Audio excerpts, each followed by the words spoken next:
Hello class, this is your teacher Kevin coming to you from the great outdoors while chaperoning a 6th grade field trip, and they are eating lunch. Please don't be alarmed if you hear them yell, "Hey Kevin," quite a bit at me, or if you hear gunshots, because we're right by a shooting range, so I apologize in advance for that.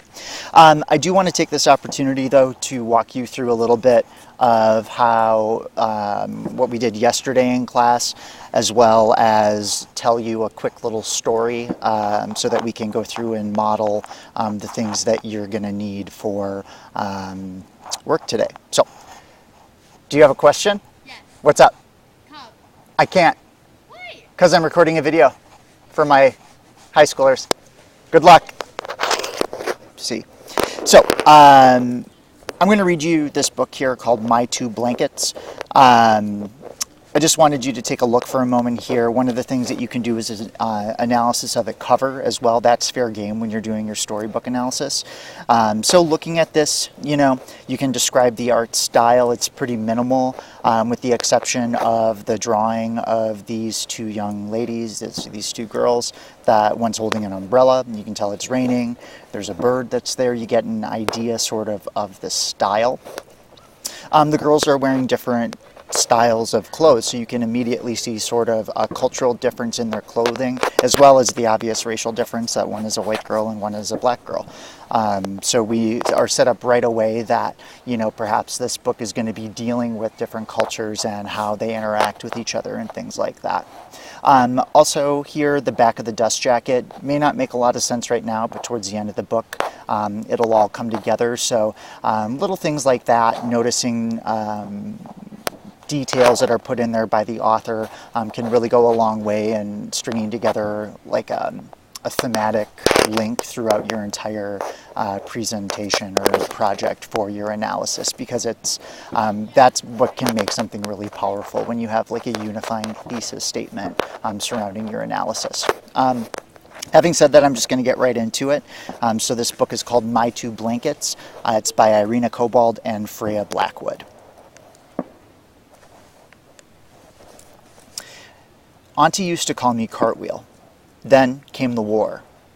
Auntie didn't call me Cartwheel anymore. We came to this country to be safe. Everything was strange.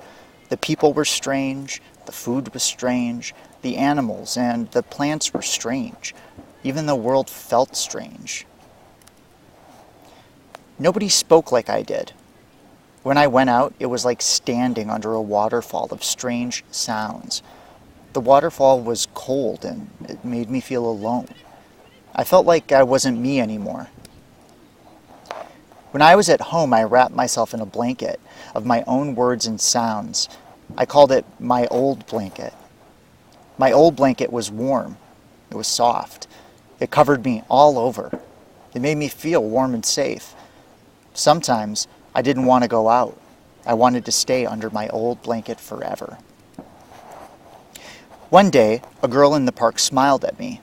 Then she waved. I wanted to smile back, but I was scared. I kept walking with Auntie. When I looked back, the girl waved again. Next time I went to the park, I looked for the girl. She wasn't there. We went back 3 times before I saw her again. She waved and smiled, and I felt warm inside. The girl came up to us and said something. Her words were strange. It was like being back under that cold waterfall. But the girl kept smiling.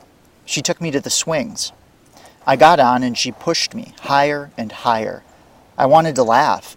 I wanted to tell her how glad I was that we were friends. But I didn't know how. When I went home, I hid under my old blanket. I wondered if I could always feel sad.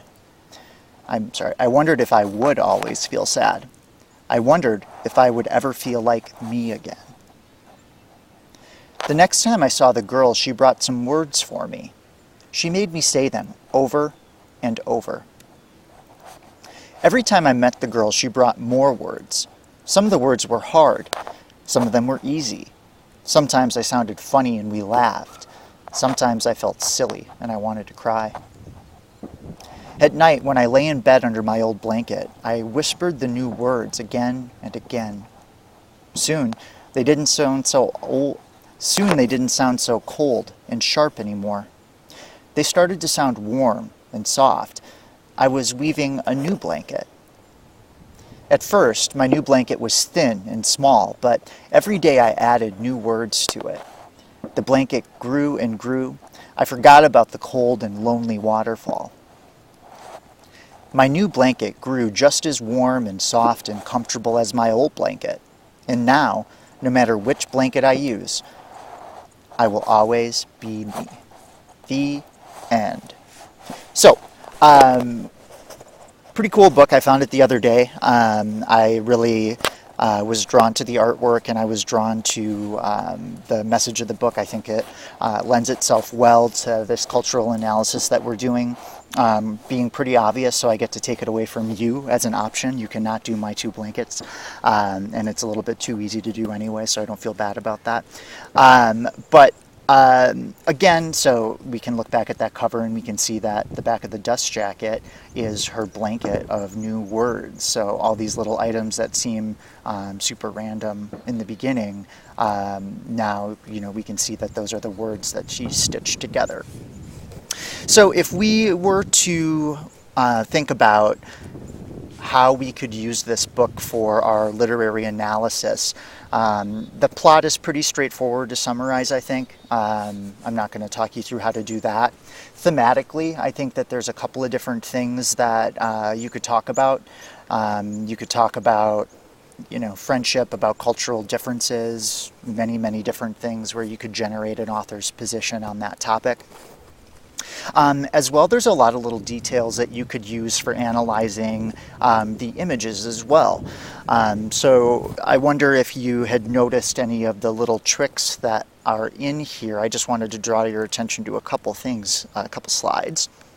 So the very first one about her being called Cartwheel, and then we've got her talking about her blanket. Again, we notice these items that are important to her culturally and are a part of the world of her old life and her old blanket before she moved to this new country, which I assume is America, New York City, it looks like almost.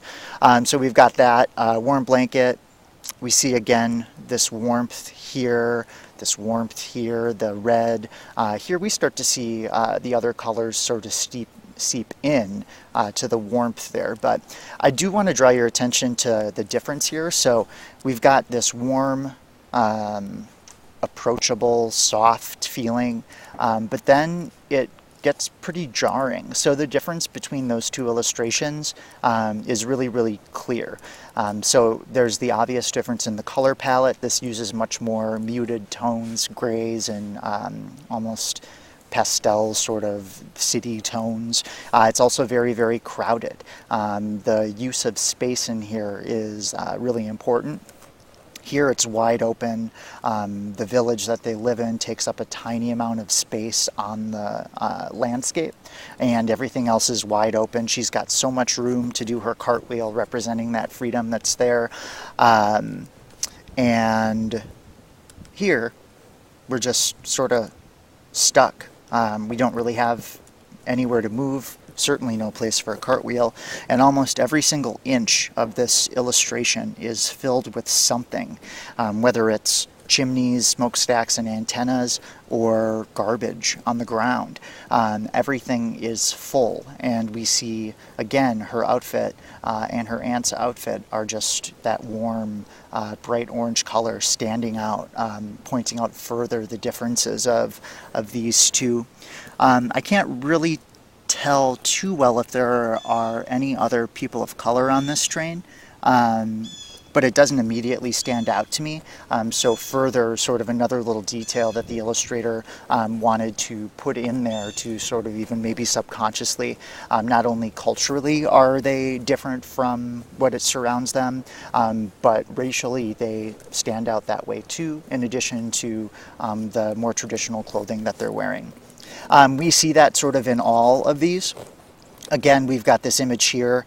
We see her and her aunt, very, very small on the screen, indicating, you know, the lack of power and how small they feel in this situation. Any strategies you use for analyzing film or photographs in the past applies to illustration. Like, there's a low angle and high angle shots. It's almost like if this were a camera, the camera would be lower to the ground, taking pictures of these people talking and making them seem larger than life. The illustrations themselves are rather grotesque as well. The proportions are all off. They're ugly drawings. They have very off-looking faces, not quite human. This almost looks like a hedgehog for some reason. And the words, the strange sounds are assaulting her. All these strange shapes and words. It's interesting that they resemble shapes that we can recognize, like airplane and car, Tetris, I don't know, leaf.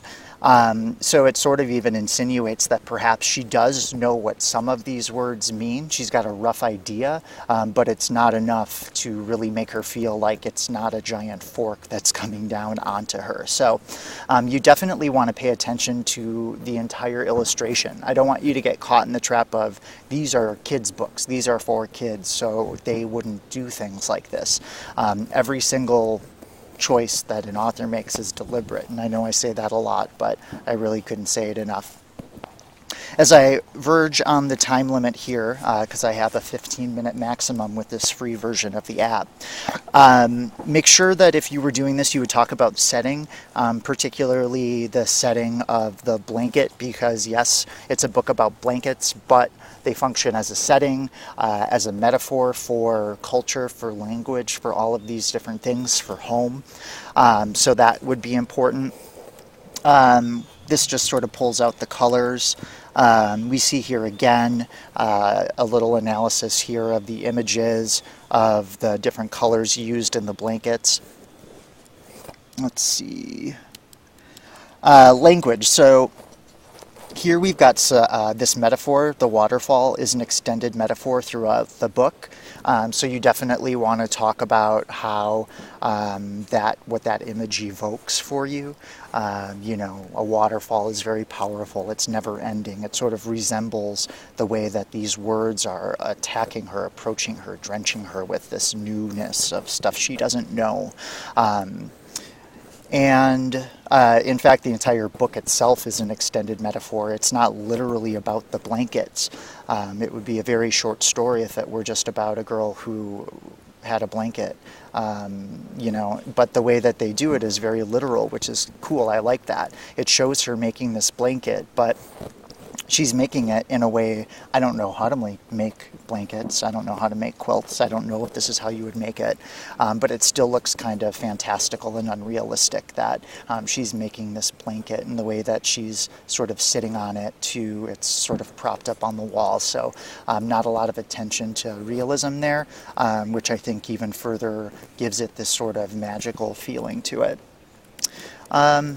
I think that that'll bring us up to just about the end. Overall, this one does a nice job of kind of tying it all together in the end, that they're using contrasting images, they're focusing in on the main participant and wide shots with different events. So there's a distinct difference in style here that's through the images. There's quite a bit you can talk about in the ways of style and language and you know, literary elements that are here, setting, character, lots of stuff to work with. Again, you can't use this book because I did, but hopefully this gives you a slightly better idea of what you want to be looking for as you begin your projects, and maybe even a format. A video like this is pretty easy to put together. I could walk you through it. It would certainly need to be much more polished than this is that I'm doing probably about 45 minutes before you'll watch it while on a lunch break, but it's something that I can talk over with you and make sure that you understand. So hopefully this helped, and I look forward to seeing you all next week Monday. Apologies again that I couldn't be there with you today. Thanks. Bye.